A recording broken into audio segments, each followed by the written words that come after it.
Broadcasting from the business capital of the world, this is the Podcast Business News Network. Welcome back to the show. Excited to have our next guest joining us here, the founder of Down and Out Consulting. Taja Clarke joining us here, our mentor and our coach to really help us with personal growth, financial, career goals. She does it all. Welcome to the show. How are you? Very excited to be here. How are you doing? Great. I'm so excited to have you, and great I could hear and see you. My fellow New Yorker. She hails from the Bronx. And tell us just a little bit overview about your company.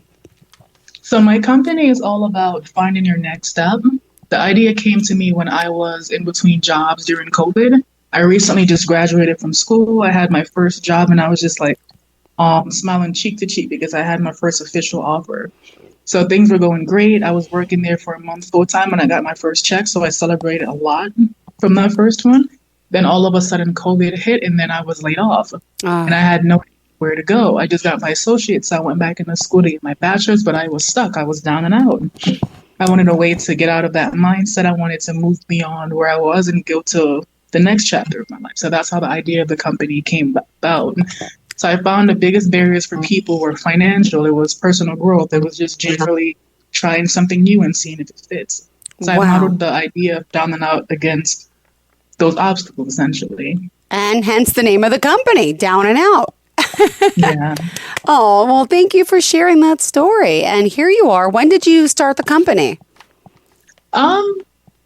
I believe it was around 2017, a while back. It hasn't officially been funded, but the idea and the hopes are all still there. Great. Well, tell us how we can reach out to you, by the way. You can reach out to me via Instagram. I have an Instagram page called consults_anonymous, and I have an email, downandoutinfo@gmail.com. You can reach me either way. Perfect. I'm pretty responsive. All right. Well, thank you so much. Pleasure having you here. And we're going to talk today about personal development, staying consistent, maintaining lifestyle changes as well. And I know you mentioned, you always had a knack for connecting with people.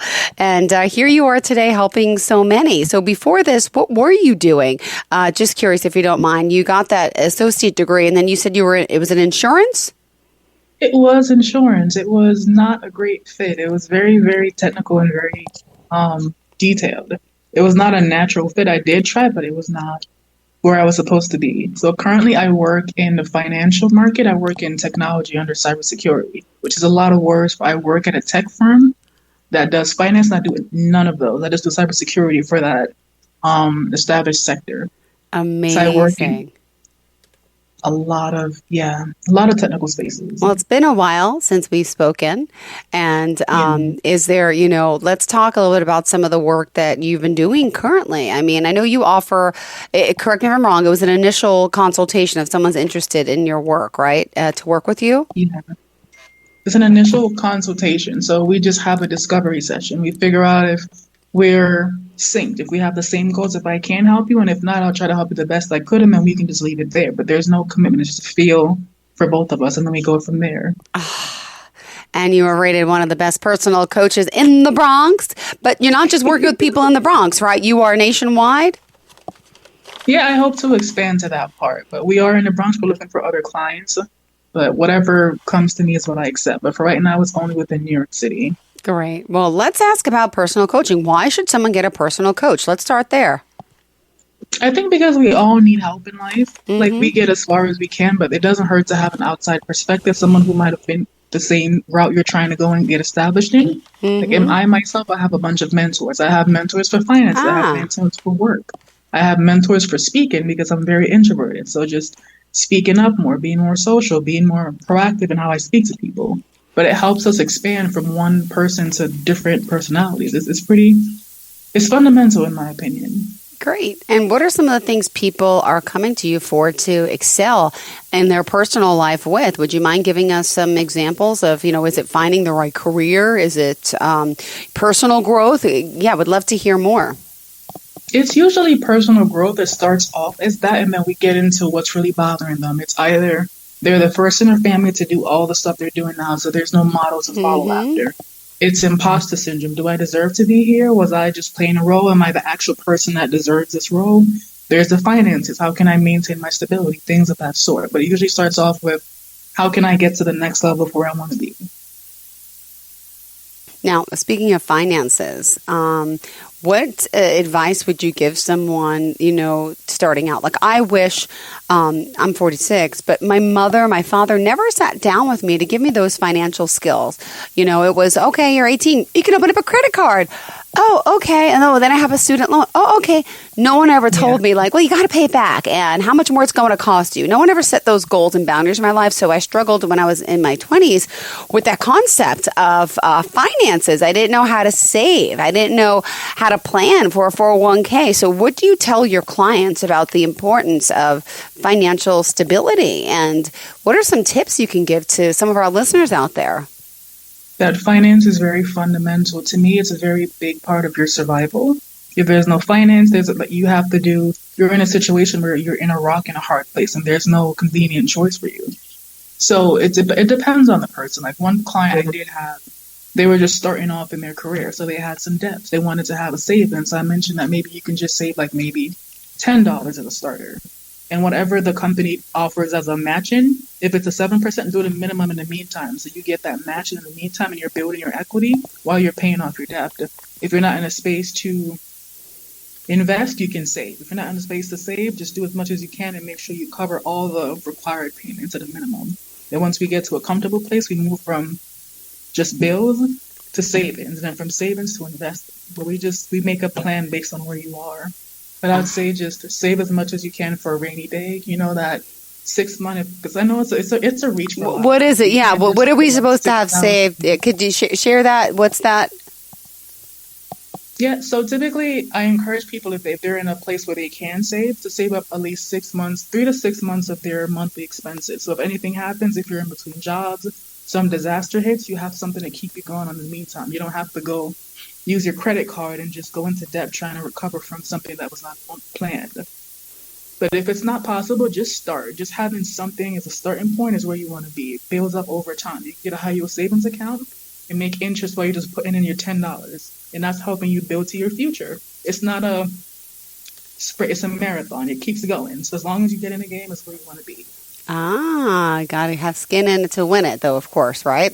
Well, a lot of common mistakes. I think people are, children are living, teenagers that I know in my neighborhood are working, but they're spending their money now like Uber Eats. They're spending all their money. I'm like, don't you guys save? She's like, no, she's 17. She's my neighbor. And I'm like, well, what do you mean? She's like, well, her mom's letting her drive a car. So she has no car expense. Oh, we're going to Target. And she took my kids out for ice cream the other day, and I gave her money. I said, but you guys are going out all the time. Like, where are you getting, I just use my money. I'm like, you don't save? She's like, no. And I'm like, okay, well, we need to change the course of these younger generations to learn the importance of savings. I mean, and I find like a lot of our youth are living with with their parents older, which helps you save money for that, home. But at the same time, they're not saving money for the home. They're spending it because they have the extra money. It's just like, wow, it's a plethora of a downfall here, with finances for youngins. What other advice would you give to people? I would say that, it's good to live for now and to enjoy life and all that comes with it, but it's also good to plan for the future. Because it sounds like she's in a place where she just wants to enjoy everything. She wants to go to the movie. She wants to get the clothes. She wants to have the food. But it sounds like there's not a consideration for if something happens tomorrow and you're just there, what are you going to do then? Because all the expenses are being covered by your family, you'd have to take on that role at that point. So just to kind of balance it out and have fun. Don't just cut everything off, but do a little balance, like save maybe $20 every week or so, or every income that you have coming in, just so you have something in pocket, but just balance it out. Well, I like some of the banks that I have, they have these thing called bucket lists now. You could put like $10 towards like a Christmas savings. You could put $10 towards a travel. Like, I like that.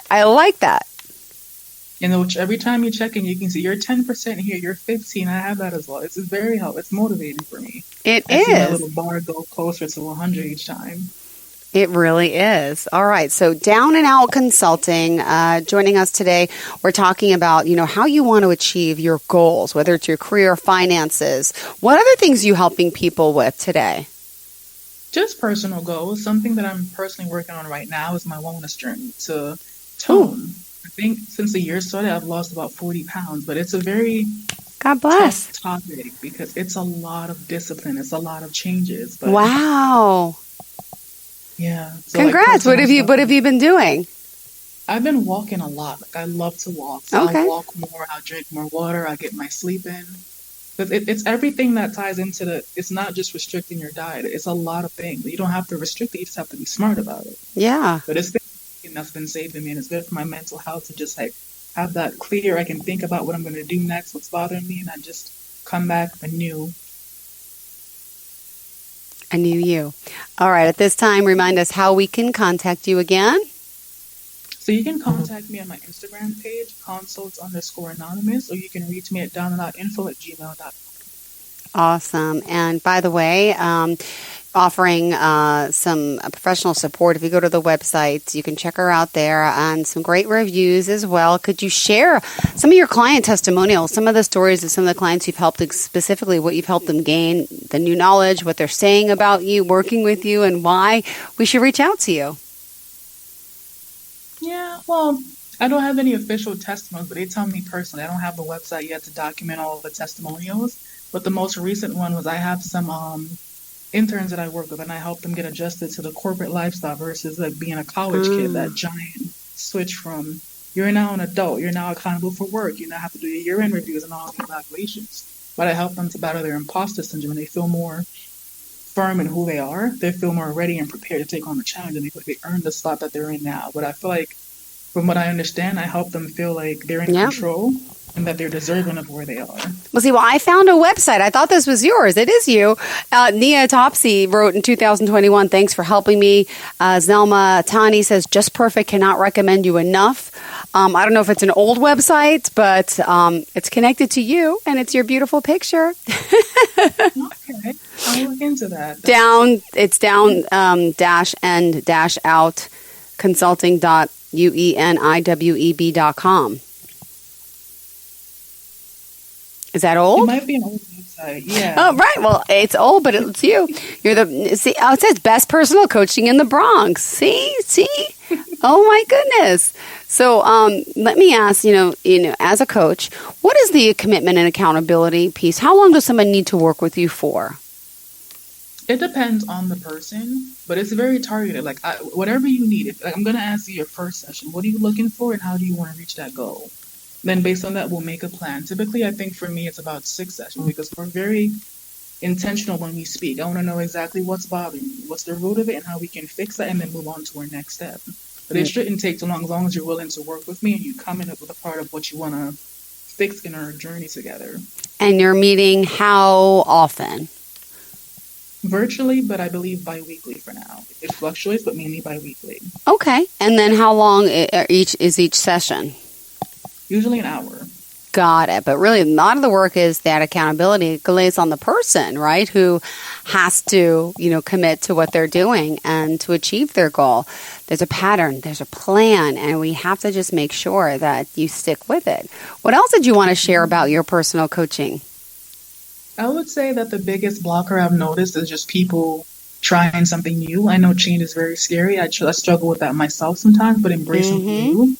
I know a lot of clients cling to old patterns because that's what they know. They know what to expect, what happens at every point of that cycle. But doing something new is a refresher. But I would say just embracing the new, trying out what the new versions of yourself could be. You don't have to be the same person every day. You can expand, you can regress, you can do whatever fits for that day and go forward with that. But change is not something to avoid. It's very inevitable, and it usually is transformative for us. You see, I love hearing this stuff. Now, also, are you on Facebook as well? I am. Perfect. And how do I find you on Facebook? Same thing, Down and Out Consulting. Awesome. I'm more active on Instagram, but I do have Facebook as well, yes. I know, it's social media. I mean, people, how are people working? Do you coach people how to stay off of social media? Because that's the other thing. I'm looking at this younger generation. How are they working when they're so attached to their phones? My goodness. Yeah, on social media, there's a lot of, I think, adaptability there as well. A lot of my clients prefer virtual. They rather meet over a Zoom call where it's just they can do whatever they're doing, and I could just be in the background, or I can just be there when they need me to be. It's a lot more convenient. So it is an advantage as well sometimes, but it's also very limiting when I can't have that in person, like I can't really react to how you're doing because it's all behind a screen and the cameras might not be on sometimes. But Got it. yeah. Got it. All right, Taja Clarke joining us down and out consulting. And you mentioned, the importance of connecting with people and helping people. And I know you mentioned you have mentors in different areas. Are you mentoring anyone right now? I'm mentoring a few people right now. I think just one person. It's very I feel like there's a bias that mentors are the ones that are teaching, but usually it's vice versa. It's both. We learn from each other. You teach me, I teach you, and we both expand at the end of it. But yeah, she's my mentor as well in some categories. Yay! Well, what else do you want us to know about the coaching process? Because now you've been doing this for a few years. This started, you mentioned 2017. Can I just ask what happened was it 17? 19? I'm sorry, About 2017. When COVID came. How did that affect things? I mean, I'm assuming a lot of people were down and out, including us all. How did that affect you and your company? And did you see a certain influx of different clients coming in after the pandemic? Yeah, I think a lot of the clients did come during it. They wanted someone to talk to. I had a lot of discovery calls about just like how they felt, where they wanted to go, and how they were stuck in a current moment, and not a lot of follow-ups after. And I think after COVID, it got more intentional. Like certain clients were to make a significant change did come to me more, and they stayed the whole pattern and not just the initial discovery. Yeah. But I think COVID did kind of get us to think, because we're like usually when we have problems, we can go to work and we can go to the games, the parties, the clubs, and come back. But in COVID, we're stuck there. We're just in this spot every day for 2 years. Wow. So I think that did hit a lot of spots and make them, I want to do something different. I want to have a different reality. Wow. Well, because, I feel like a lot of people had to swivel, to adjust, to pivot. Your old job was no longer there, right? A lot of people got fired, got taken away. We did virtual. It was just like chaos. And a lot of people had to now discover new hidden talents, develop a new career, a new job. So I'm assuming you had to help people with that, right? How did you help someone guide them if they were working in one industry to another? That's got to be a scary change. It definitely is. We did a lot of research. We researched the roles, what transferable skills that we're looking for, and how we can get them there through certifications, through just general studies in courses. But we did a lot of research on what the necessary skills are for entry level in that role, and then we applied that in our training.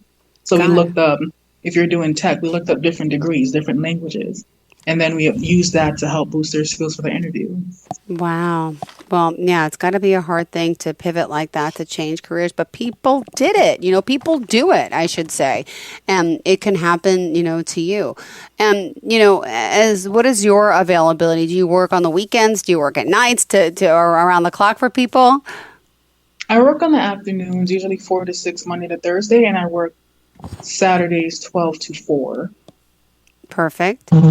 And, what do you find most challenging? Do you have a story with one of your clients where maybe it was hard for them to overcome what it was and it took a while? Something that we can learn from here today? Well, I had a client that initially came to me. We didn't get to finish the whole series, but they came to me looking for the right career. They weren't sure what skills they excelled at, which careers made sense for them, because they were very introverted. They had a very unique need when it came to the role.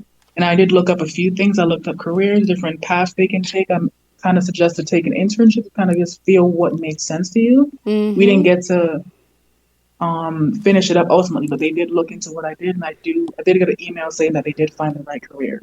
I'm not sure exactly what part of the process got them there, but we did do a giant discovery on what they need to do. Yeah. So that was the biggest challenge for us. Now, There was such a there's a lot of careers out there, and there's so little that we can really go to what we want. Now, Taja, do you have a coach as well, or can you coach yourself? I think I have a coach. I think people who coach themselves, there's a little bit of denial there, because you're only as best as your teacher. And if you're the one trying to get better and you're the person that's helping you get there, you need someone that's beyond where you are to get you to your next level. But I do have a coach. See? I have lots of them. And some people have personal coaches, financial coaches, like specifics, but you are like a one-stop shop because you do it all. Is there anything that you don't coach for, or coach with, I should say?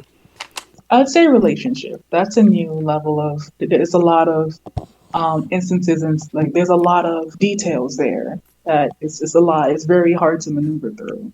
I know. I'm like, well, I can't even have a normal relationship. How would I ever coach someone? That's what I would think for me.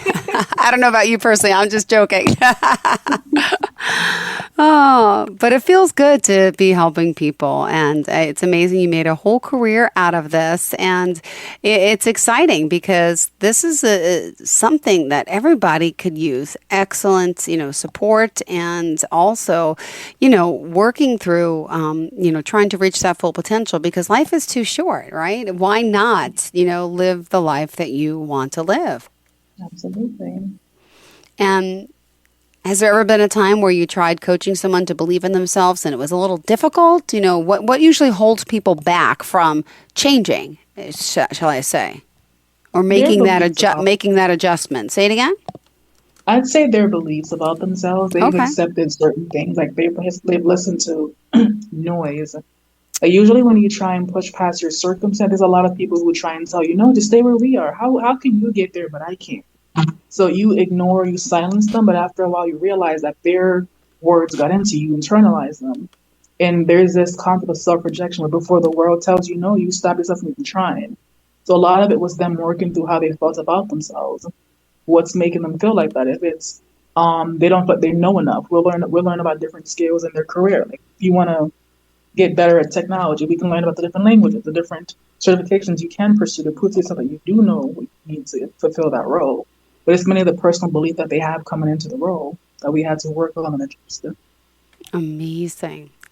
All right. Well, we still have just 2 minutes left in the show. Unfortunately, it's a little shorter today. I know we got off to a rocky start. What else do you want to make sure we leave off for our listeners today? I would just say it's a beautiful day to try something new. There's always the possibility of tomorrow. It could be whatever you want it to be, or it could be your worst nightmare. It's up to you how you want it to, but it's going to come. You might as well prepare for it, Just make it easier for you later on by doing a sacrifice today to get there tomorrow. Oh, I love hearing that. It's so true. And it's your life should be, and I think since the pandemic, anything you want it to be. You realize how precious life is and might as well live your best life. And even if you change careers, you go back to school, things sometimes happen later in life for certain people. And I'm sure a lot of people get, discouraged in a sense with their situations. So if someone out there listening today, any tips or advice on what they should be doing on a daily basis? Could you want to leave us off with some positive wisdom? I would say just tap into your curiosity if you have an interest in, if you notice you like painting more, if you like going on walks, if you like reading, tap into it and see what the other version of you could be. Just kind of tap into what catches your attention and see how it can develop for you. It could be a new hobby. It could be a new career. It could be a new side hustle. You never know what it could do for you, but just try and be open to opportunities as they come to you. Oh, well, thank you so much. And how can we reach out to you? One more time, tell us that Instagram page and Facebook page. You can find me on Instagram at consult_anonymous. Facebook is Down the Line Consultant. You can email me at downthelineinfo@gmail.com. Perfect. Thank you so much for being here, for being so honest and open with us, and to help other people make their lives happen, change happen, and it's possible. So thank you so much, and hopefully we'll speak again soon. Enjoy the beautiful day today. You too. Thank you. Thank you. And to all of our listeners, please stay tuned. More of the show's coming right up after the break. Have a fantastic day.